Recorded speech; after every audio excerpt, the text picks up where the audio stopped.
在美国租房时，需要知道一些法律常识来保护自己。那具体需要知道哪些法律常识呢？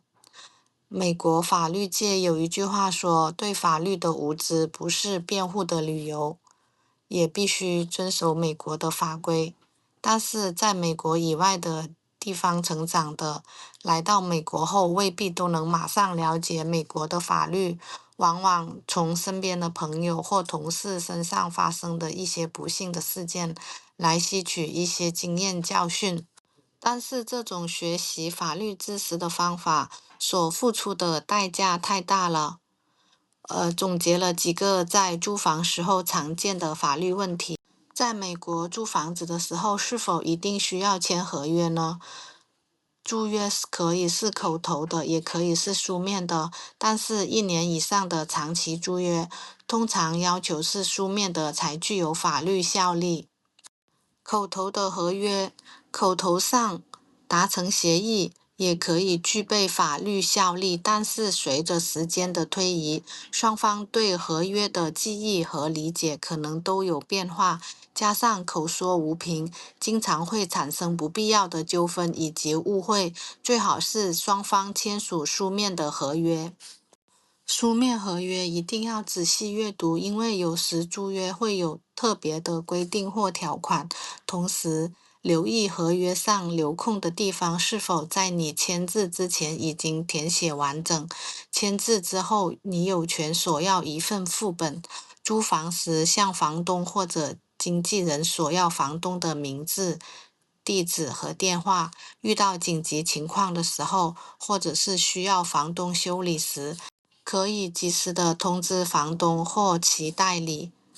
房客可以要求房东将其联络电话写入合约。是否所有的租房合约都一样呢？不是的，租房的合约主要有2种，一种是固定期限的长期租约，第二种是每周或者是每月的短期租约。除非你违反长期租约或者是短期租约的规定，否则房东不能擅自更改租约期限或者加租。房东也不能在租约到期之前让你搬走。短期的租约并没有一定的期限，直到你决定搬出或者房东要求你离开。如果你要搬走，需要提前30天通知房东。如果房东要加租，加租的幅度在10%或者以下，必须提前30天以书面的形式通知租客。加租的幅度在10%以上的，则提前60天。如果你依照短期的租约居住不满1年，而房东希望你搬走，房东需要提前30天给你书面通知。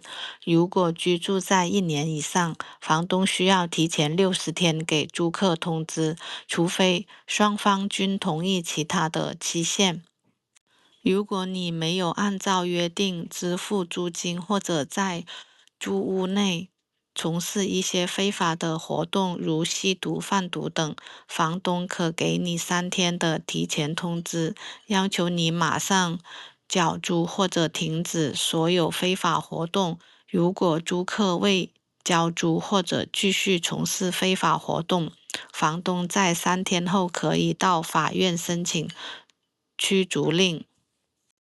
合约是打印好的，可以更改吗？不要被这些正规打印好的表格迷惑住。房东所提供的合约表格大多偏袒房东，里面的内容都可以通过双方协商而进行改动。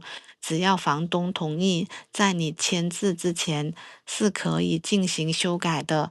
可以在合同上面直接划去双方都同意删除的部分，或者进行补充。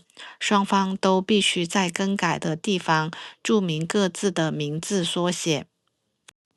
如果合约说房子各项条件良好，而你未有机会检查，你可以在该条款上注明有待检查。很多人都是直接从网上下载打印合同，其中有些条款由于法律的更新，现在已经无效。你不会被这些已经过时或者违法的条款所约制。例如，合同可能会说，如果你因为建筑物没有按时维修而受伤，房东不负责任。但是这样的条款在法律上不一定有效。或者合同规定你不能自己维修，然后从租金中扣除维修费用。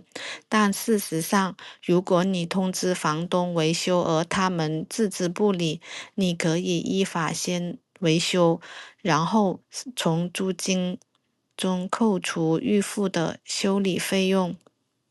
和房东签了1年的合约，可以提前退吗？一般是不能的，除非房东同意。一旦租客签署了长期的租约，租客就要承担整个租期的租金。纵使租客搬走了不住，房东仍然有权利要求租客支付所有的租金。法律规定，房东有责任在租客搬走之后，尽最大的努力找到新的租客，但是签署长期的租约的租客必须向房东支付空置期间的租金。需要支付其他的费用吗？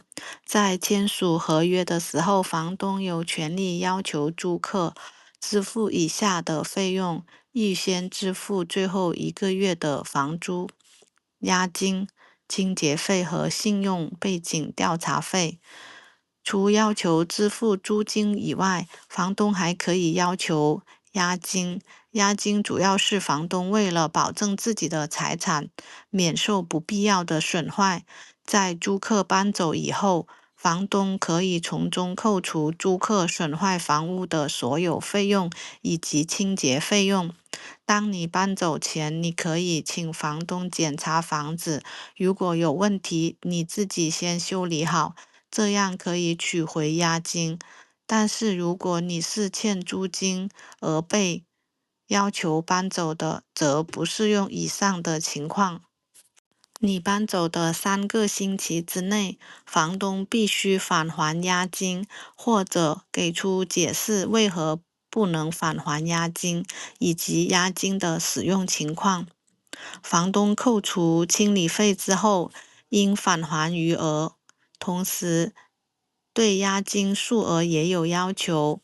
对未带家具的房子，押金不应该超过2个月的月租；对有家具的房屋，则不应该超过3个月的租金。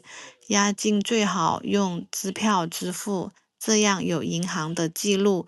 如果是现金，请索取收据。租约到期，如果没有续签会怎么样？租约可能对此有规定，例如合约是否会自动续约。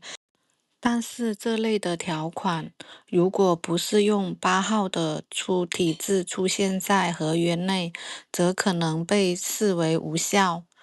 如果合约没有此类的条款，但是如果你按月付租金，而且在租约满后房东照样接受你的租金，则你的租约自动按月租约的延续。